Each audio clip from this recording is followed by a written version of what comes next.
Law of variable proportion की सबसे पहले डेफिनेशन देखते हैं। डेफिनेशन बुक्स में इसकी 2 से 3 डेफिनेशंस गिवन दी होती है, लेकिन हमने वो डेफिनेशन करनी होती है जिसमें तमाम मीनिंग इसके पूरे दिए होते हैं। अब डेफिनेशन है इसकी, as we increase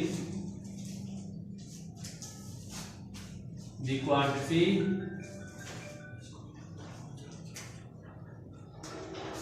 of any one input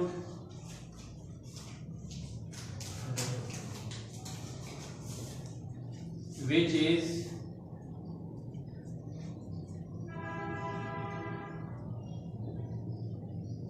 combining with a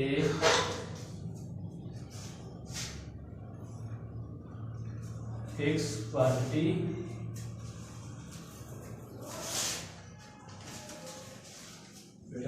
of other input.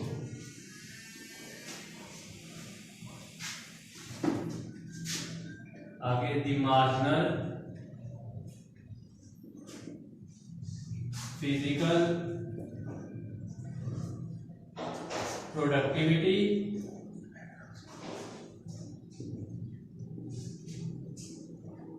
of any output eventually decline. Basically definition में इसकी, अब as we increase the quantity of any one input, जब भी हम किसी भी चीज को मिलाकर उसको कंबाइन करके इंक्रीज कर देते हैं तो यहाँ तक कि एक लेवल पे वो इंक्रीज फिर डिक्रीज और उसके बाद माइनस में चली जाती है। अब इस जो लॉ ऑफ वेरिएबल प्रोपोर्शन है इसके भी हमारे पास 3 स्टेप है जो हम आगे शो करेंगे। दूसरे नंबर पे डेफिनेशन के बाद हमारे पास इसकी अजम्पशन आ जाती है। अब अजम्पशन में नंबर 1 पे हमारे पास होता है होमोजेनियस प्रोडक्ट। Homogeneous product. उसके बाद नंबर 2 पे होता है हमारे पास टेक्नोलॉजी।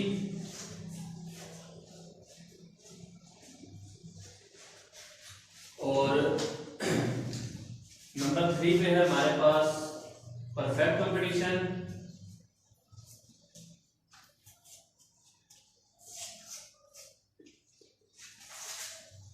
और नंबर 4 पे है मेरे पास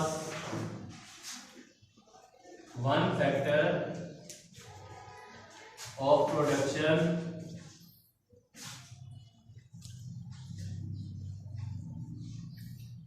is fixed and other is variable.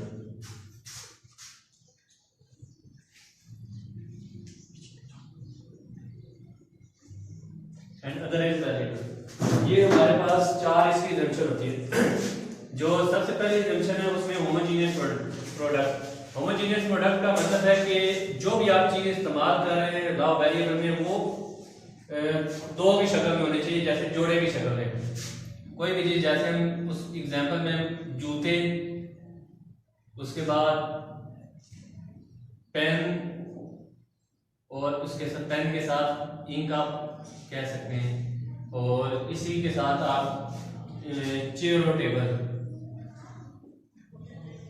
ऐसी चीजें जो पेयर में यूज होती हैं उसको होमोजेनियस प्रोडक्ट कहते हैं। उसके बाद टेक्नोलॉजी कहते हैं कि जैसे आजकल के दौर में कंप्यूटर का जमाना है तो कंप्यूटराइज जो इकोनॉमिक्स होती है, डिजिटल इकोनॉमिक्स है, उसको हम टेक्नोलॉजी में यूज करते हैं।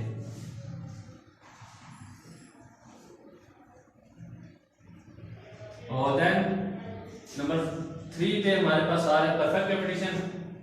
परफेक्ट कंपटीशन बोलते हैं मुकम्मल मुकाबले को। मुकम्मल मुकाबले का मतलब है कि मार्केट में जो चीज आप सेल कर रहे हैं, आपका जो कंपटीटर है वही चीज वो भी सेल कर रहा है, लेकिन आपको अपनी चीज की जो क्वांटिटी है वो जो उसकी बेहतर क्वालिटी है उसके ऊपर आपको एडवांटेज हासिल हो सकता है। और नंबर 4 पे आपका आ जाता है one factor of production is fix और other is variable. Factor of production में से हम किसी भी एक फैक्टर को ही फिक्स कर सकते हैं। जैसे मैं लैंड लेबर, लैंड और मशीनरी वगैरह जो ये होते हैं, ये हमारे पास फिक्स होते हैं। उसमें से हम सिर्फ एक को ही फिक्स रख सकते हैं, बाकी किसी को भी फिक्स नहीं रख सकते। उसके बाद हम दूसरे नंबर पे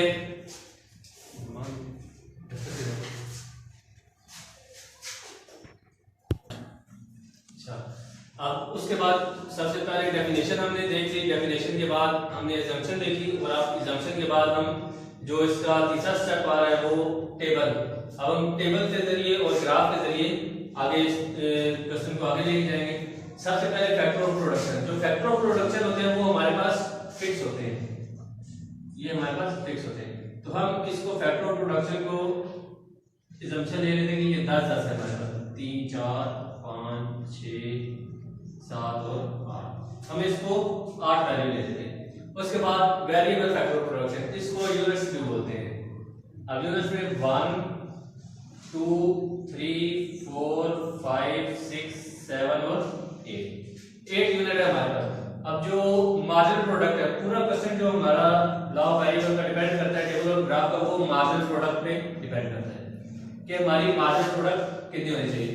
हमेशा मार्जिनल प्रोडक्ट सबसे पहले ज्यादा होती है 10, उसके बाद मैं रख लेता हूँ 20, फिर 30। उसके बाद जैसे 30 से मैं वापस आ जाता हूँ, उसके बाद 20 10, उसके बाद 0, उसके बाद -10 और -20। तीसरा जो मेरे पास बनता है वो बनता है टोटल प्रोडक्ट। अब जो टोटल प्रोडक्ट फाइंड होती है, वो जो पहली वैल्यू होती है मार्जिनल प्रोडक्ट की, वो ऐसे ही आगे लिखते हैं 10, इस 10 को इस 20 के अंदर प्लस करेंगे, 30 इसको इसके अंदर प्लस करेंगे, ये हो जाएगा आपके पास 60, उसको प्लस करेंगे 80 90, ये भी 90 रहेगा, और इसको माइनस करेंगे तो 80, और ये हमारे पास आ जाएगा 60। अब जो तीसरे नंबर में मैं लिख रहा हूँ, ये ऐड करते हैं इसको। और जो चौथा कॉलम है हमारा, वो हमारा है एवरेज प्रोडक्ट का। एवरेज प्रोडक्ट कैसे आते हैं कि total product divided by variable units. इसका फार्मूला मैं यहाँ लिख देता हूँ, total product divided by units.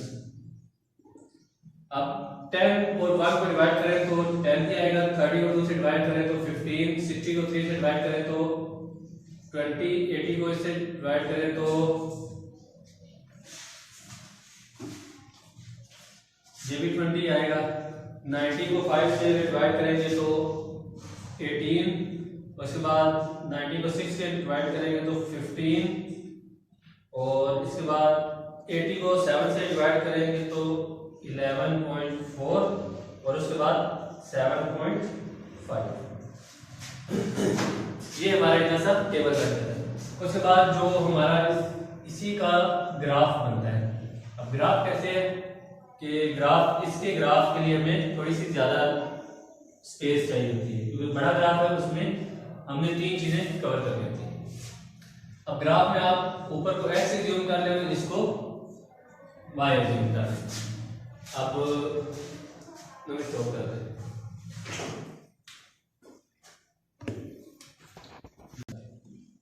अच्छा, उसके बाद टेबल के बाद हमने अपना ग्राफ शुरू करना है।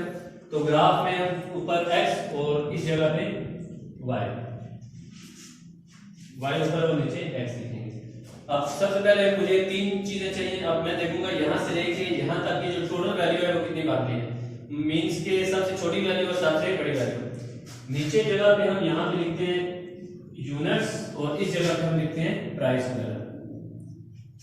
अब सबसे पहले मैं यहाँ से यूनिट्स लिख देता हूँ, 0 1 2 3 4 5 6 7 और 8, मेरे पास 8 यूनिट। उसके बाद अब मैं जब ये वाली वैल्यू लिखना शुरू करूंगा तो मैं इसमें 10 का गैप दे दूंगा, 0 10 20 30 40 50 और 60 70 80 और 90, क्योंकि मेरे पास सबसे छोटी जो वैल्यू आ रही है वो 7.5 और जो सबसे बड़ी आ रही है वो 90 आ रही है। तो ऐसे गैप देना है कि सारी वैल्यूज के अंदर कवर हो जाए। अब ग्राफ बनाना है तो सबसे पहले मेरे पास नंबर 1 यूनिट पे मेरे पास 10 है, तो ये 1 और ये मैं यहाँ पे 10 पे दायरा लगा दूंगा।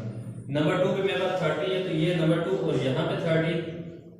नंबर 3 पे मेरे पास 60 है, ये 3 आ है और यहाँ से मैं 60 पे लगा दूंगा। नंबर 4 पे मेरे पास आ रहा है, नंबर 4 पे आ रहा है मेरे पास 80, ये आ गया नंबर 4 और यहाँ पे आ गया 80। उसके बाद नंबर 5 पे आ रहा है मेरे पास 90, नंबर 5 और ये है मेरे पास 90। और नंबर 7 पे भी 90 और नंबर 8 पे 80, वापस इधर आ गया 80 पे। और लास्ट पे 60, तो 60 यहाँ पे, तो ये 60। अब इसको कैसे कवर करना है कि यहाँ से इसको इसके साथ मैच करते जाएं, तो आपका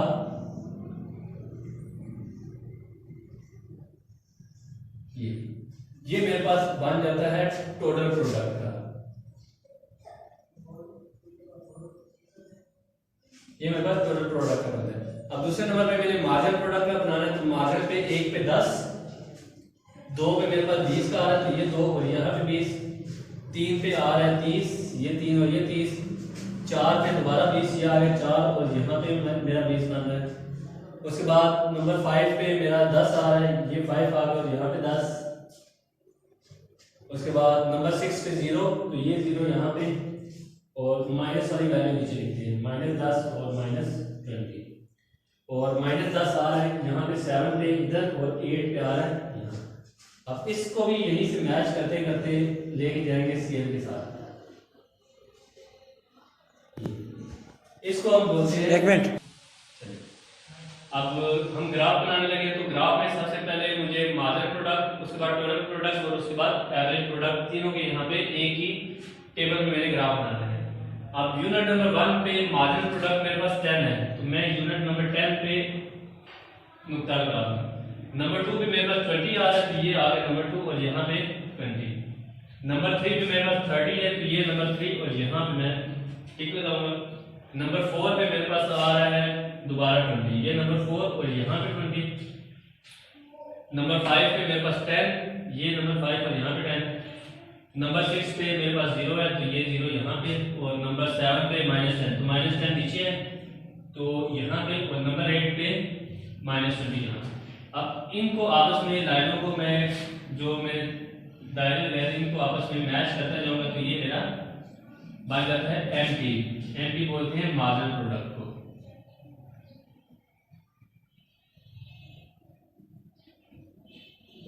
मार्जिन प्रोडक्ट। उसके बाद मेरा दूसरा ग्राफ बनता है जो टोटल प्रोडक्ट है। तो टोटल प्रोडक्ट के भी नंबर 1 यूनिट पे 10 है मेरे पास, नंबर 2 पे है 30, ये नंबर 2 आ गया और यहाँ पे 30। नंबर 3 पे मेरे पास है 60, नंबर 3 और यहाँ पे ये आ गया 60। उसके बाद नंबर 4 पे मेरे पास 80 आ रहा है, तो यहाँ से नंबर 4 और यहाँ से 80। उसके बाद नंबर 5 और 6 पे 90 है, ये नंबर 5 पे 90 और नंबर 6 पे भी 90। और नंबर 7 पे मेरे पास दोबारा 80 आ रहा है, तो नंबर 7 यहाँ से और नंबर 7 पे 80 इस जगह। और नंबर 8 पे 60 आ रहा है, तो यहाँ पे ये 60 और यहाँ पे नंबर। अब इन डॉट को आपस में आप मिलाते जाएं,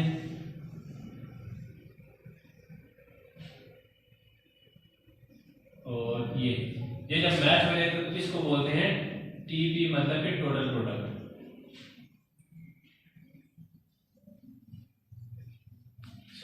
उसके बाद मेरा लास्ट रह जाता है एवरेज प्रोडक्ट, जिसको एवरेज बोलते हैं। उसकी जो बनेगी कंडीशन होगी 1 पे 10, तीनों में 10 से शुरू हो रहे हैं। नंबर 1 पे ये, नंबर 2 पे 15 है, तो 15 नंबर 2 पे इसके दरमियान में आ जाएगा। नंबर 3 पे 20, तो ये है 20 इस जगह पे आ जाएगा। नंबर 4 पे भी 20 है, तो ये नंबर 4 पे यहाँ पे। नंबर 5 पे 18, तो थोड़ा सा नीचे कर रहे हैं यहाँ पे। अच्छा, नंबर 5 पे, नंबर 6 पे 15, तो 15 इस जगह पे। फिर उसके बाद 11.4 और उसके बाद 7.5। अब इनको भी आपस में मैच करते रहिए, क्योंकि बहुत नजदीक है, तो इसको आराम से मैच करते हैं। ये वाला जो हमारा बन जाता है, इसको AP मतलब कि एवरेज प्रोडक्ट बोलते हैं। ठीक, ये हमारे पास 3 होते हैं। अब इसमें हमारे पास 3 स्टेजेस होती हैं। अब इसको स्टेजेस ऑफ वेरिएबल, अब इसमें जो पहली स्टेज हमारी थी वो है इंक्रीजिंग स्टेज।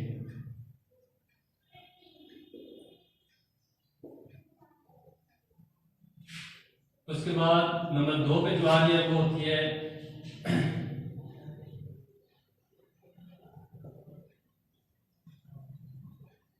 डिक्रीजिंग स्टेज, और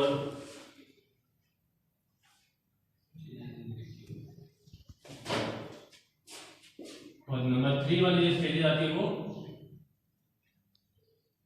नेगेटिव स्टेज। तीनों से अब जो टोटल प्रोडक्ट की थी वो टोटल प्रोडक्ट के साथ इंक्रीज हो रही है, जो डिक्रीजिंग स्टेज थी वो मार्जिनल प्रोडक्ट के साथ डिक्रीज हो रही है, और जो नेगेटिव थी वो भी मार्जिनल प्रोडक्ट के साथ ही डिक्रीज हो रही है। तो स्टूडेंट्स, ये था हमारा आज का लेक्चर, जिसमें हमने सबसे पहले डेफिनेशन को डिस्कस किया, उसके बाद उसके assumption को, फिर उसके बाद उसके टेबल को, और फिर उसके बाद ग्राफ, और ग्राफ के बाद उसकी तीन जो उसकी स्टेजेस थी उसको डिस्कस किया।